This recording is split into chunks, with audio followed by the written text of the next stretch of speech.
Si tu cherches à sécuriser ton van pour les moments où tu le laisses, mais aussi pour les moments où tu es à l'intérieur, je vais te partager tous mes petits secrets pour avoir l'esprit plus tranquille si tu es nomade. Certains de ces secrets ne coûtent presque rien et d'autres sont un peu plus chers. À toi de voir ce qui t'intéresse là-dedans. La vie nomade a beaucoup de bons côtés, mais elle en a aussi un très mauvais, la crainte permanente de se faire cambrioler ou pire, de se faire voler son fourgon. On va voir quelles sont les solutions, des moins chères aux plus onéreuses, pour améliorer la sécurité de son van. Les fourgons et porteurs de type Ducato, Boxer et Jumper sont de bons véhicules. Mais si tu en as un ou envisages d'en acheter un, il faut savoir que selon la date de construction, il peut être touché par différentes failles de sécurité. Le mien, un Boxer de 2018, en a deux. Premièrement, le système de télécommande de verrouillage n'est pas sécurisé, ce qui fait qu'un voleur avec le bon matériel pourra facilement capter le code d'ouverture des portes et le répliquer pour ouvrir lorsque tu n'es plus à côté. Et comme l'alarme d'origine est aussi arrêtée par la télécommande, ton véhicule se retrouve totalement accessible si tu n'as pas d'autres mesures de sécurité en place. Deuxièmement, la serrure avant côté conducteur possède une faille qui permet de l'ouvrir en 5 secondes avec une perceuse sans fil et un petit foret de 4 mm. Par ce trou, il devient possible d'ouvrir la porte conducteur et donc aussi la centralisation et du coup l'alarme, comme si on avait une clé.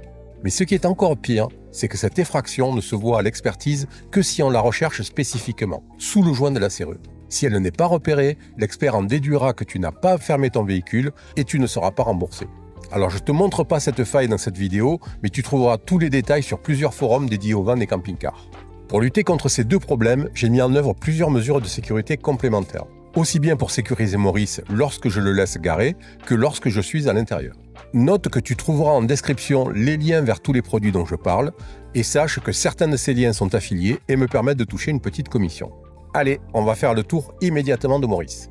On va commencer ce petit tour des mesures de sécurité prises sur Maurice par l'arrière et puis on va doucement retourner vers les portes avant en passant par la porte latérale.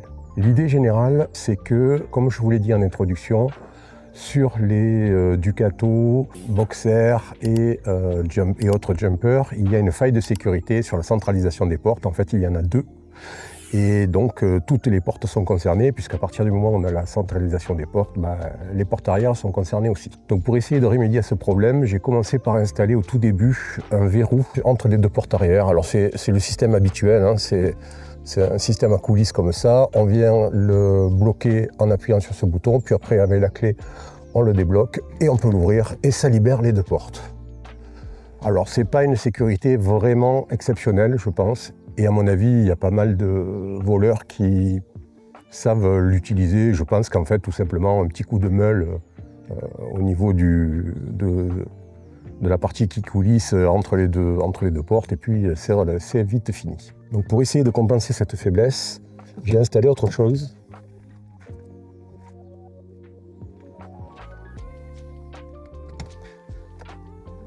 Voilà, et cette fois-ci c'est à l'intérieur. L'avantage des portes arrière, c'est que c'est pas par là qu'on entre dans le fourgon et que donc on peut les fermer de l'intérieur, tout simplement.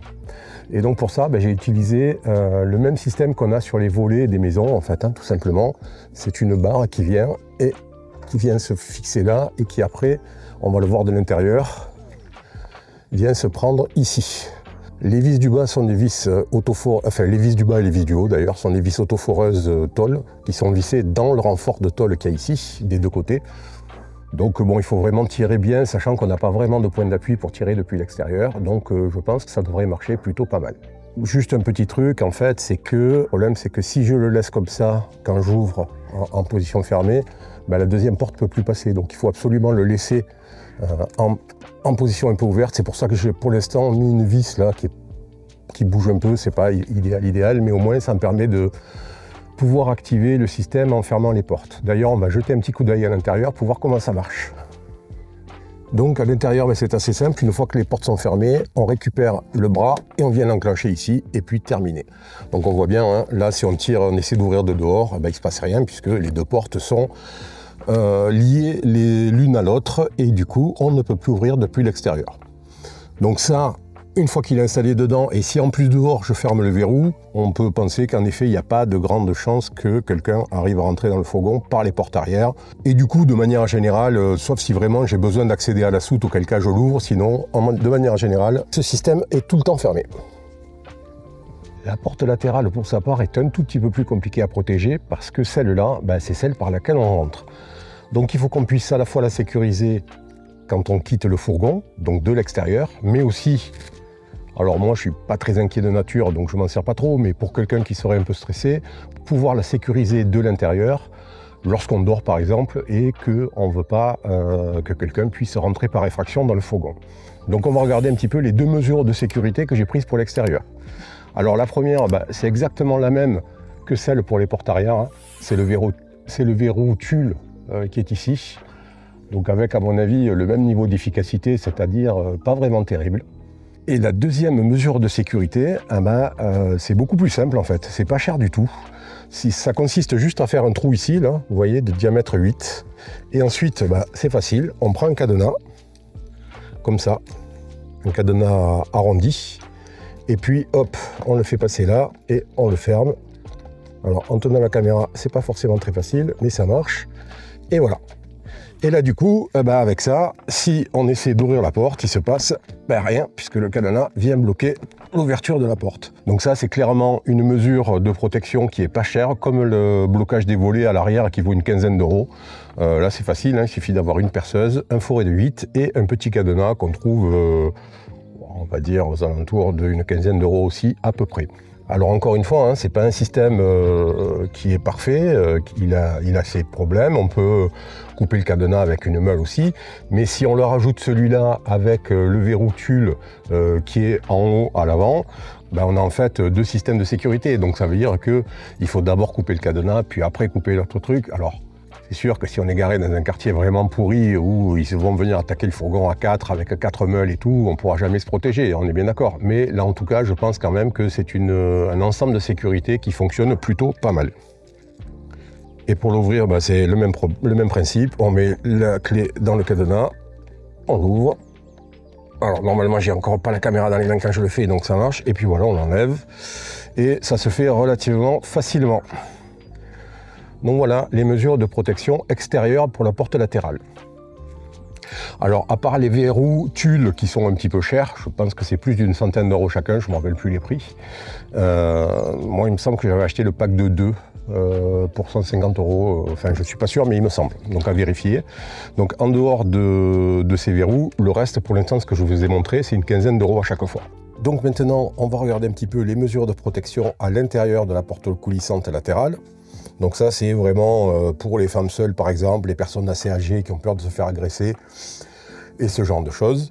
Donc on a un moyen assez facile pour quelques euros en achetant ce système-là, qui est juste un système de blocage de porte pour les maisons. Donc moi, il est fixé sur le plan de travail de la cuisine d'un côté et pareil avec des vis autoforeuses dans le renfort de la porte. Donc il suffit de venir comme ça et de venir le glisser derrière et voilà. À partir de là, c'est fini, puisque la porte latérale, pour s'ouvrir, elle doit d'abord sortir pour suivre le rail. Et donc, en faisant ça, en mettant ce système-là, on empêche la porte d'aller vers là-bas, et du coup, elle ne peut plus s'ouvrir. D'ailleurs, si on fait l'essai, voilà, on voit bien que ça ne peut pas s'ouvrir. Donc là encore, c'est un système vraiment pas cher, facile à mettre, une visseuse, et qui peut permettre quand même de limiter, parce que bon, c'est toujours pareil, si quelqu'un arrive à ouvrir par les faiblesses du système, la décentralisation, s'il tente d'ouvrir la porte latérale et qu'il voit qu'elle ne vient pas, il va se rendre compte qu'il y a un blocage à l'intérieur. Et la plupart du temps, les gens vont s'en aller pour peu qu'on ait un système d'alarme à côté, quelque chose qui se mette à sonner ou quoi, ça va vite devenir problématique. Donc voilà pour la porte latérale et les systèmes de protection extérieur-intérieur. Donc on continue maintenant notre avancée vers l'avant du véhicule et on va regarder comment j'ai traité les deux portes avant. Alors c'est là que c'est vraiment difficile parce que les portes avant c'est un petit peu compliqué, il y en a deux. J'ai pas mis de système de verrou comme j'ai mis sur les autres portes ici parce que ça m'en faisait mettre deux de plus et que j'avais d'autres solutions que ça, mais on peut tout à fait en mettre ici par exemple, on a largement la place de mettre un verrou supplémentaire anti-ouverture. Moi j'ai pas géré ça de cette manière-là. La première chose que j'ai faite, c'est que j'ai utilisé des films anti-effraction à l'intérieur des vitres. La vitre qui descend et la petite vitre, la custode en avant. Donc ça, ce sont des vitres qui sont filmées anti-effraction. Alors, on ne peut pas les casser, normalement, il faut vraiment y aller à la masse très très fort. Le problème, c'est que si vous avez un accident de voiture et que vous avez ça, les pompiers vont avoir du mal à vous désincarcérer, forcément. Donc il faut toujours savoir que quand on prend une décision de ce type-là, ben, il y a des avantages, il y a des inconvénients, et dans ce cas-là, l'inconvénient, c'est celui-là. Par exemple, si vous vous retrouvez à tomber, je ne sais pas, au fond d'un fleuve, par exemple, vous allez avoir du mal à briser la vitre.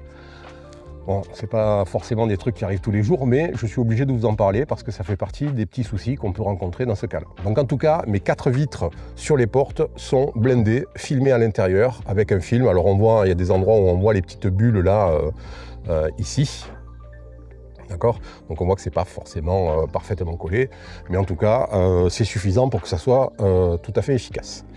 Alors, on va regarder un petit peu à l'intérieur. Et donc, à l'intérieur, vous savez, il y a beaucoup de gens qui utilisent une sangle. Ces fourgons, en fait, ils ont ici, quand on passe, on peut passer derrière, d'accord?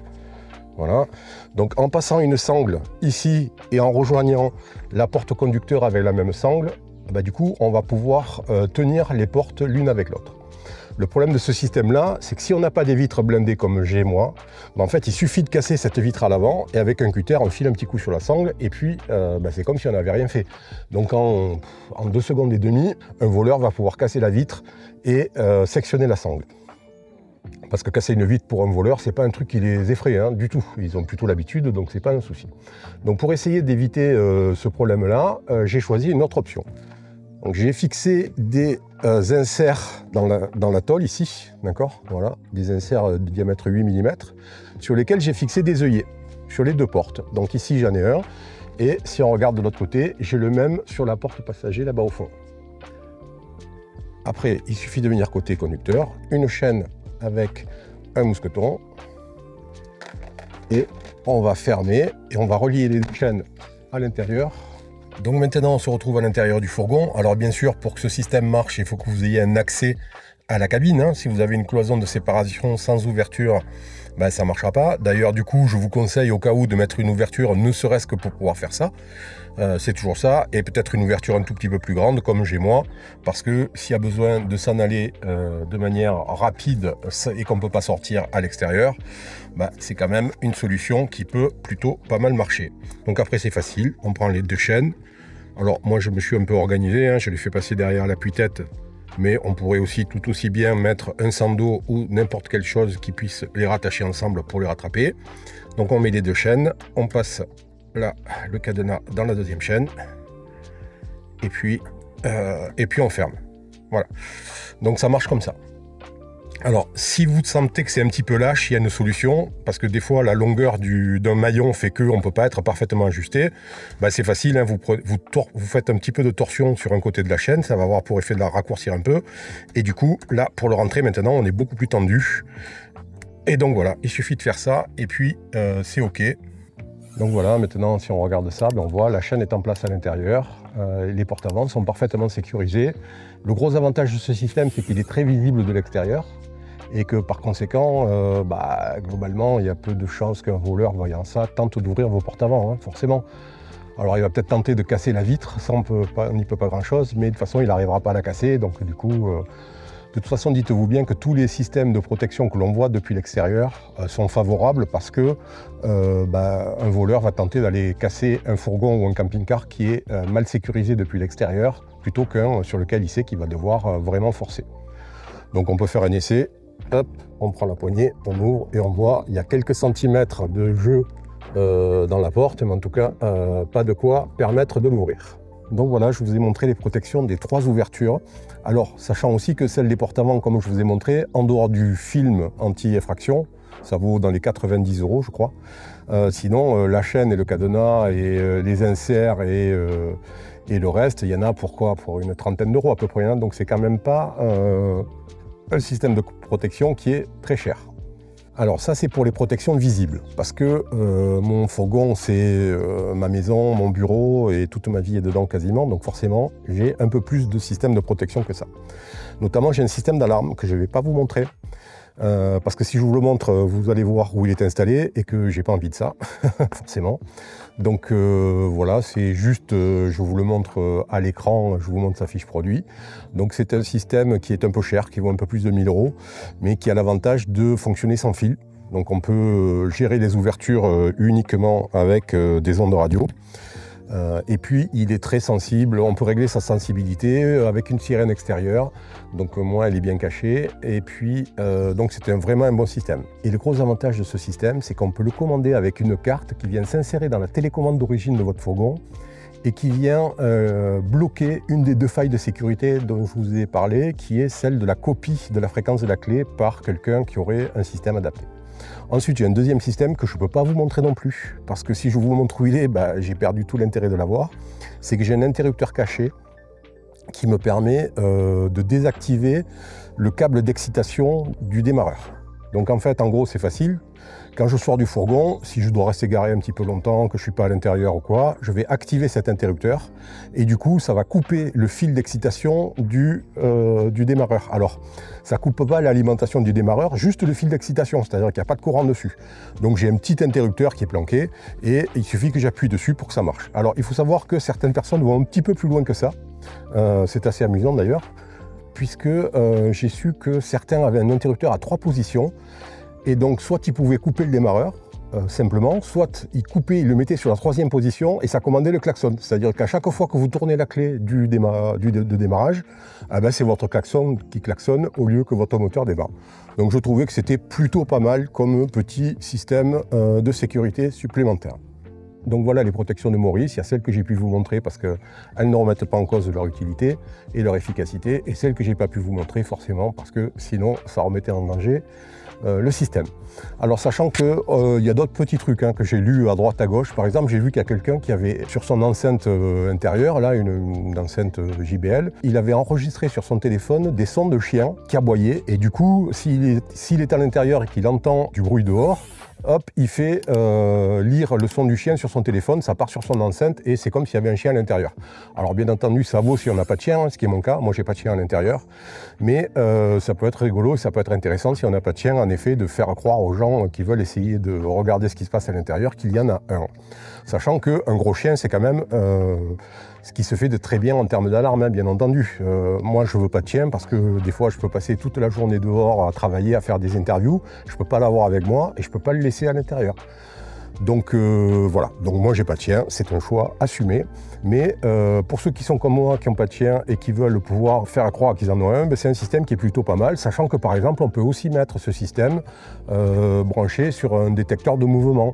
Et dès que le fourgon bouge, le chien aboie. Bon, voilà, je vous donne des pistes si vous voulez aller un petit peu plus loin. Donc voilà, on a fait le tour de tous ces éléments-là. Et d'ailleurs, si vous voulez savoir comment j'ai fait les plans du fourgon et comment j'ai prévu l'installation de tous les systèmes de sécurité, ça se trouve dans la vidéo qui est ici sur le logiciel Vanspace 3D. Allez, à la semaine prochaine. Ciao!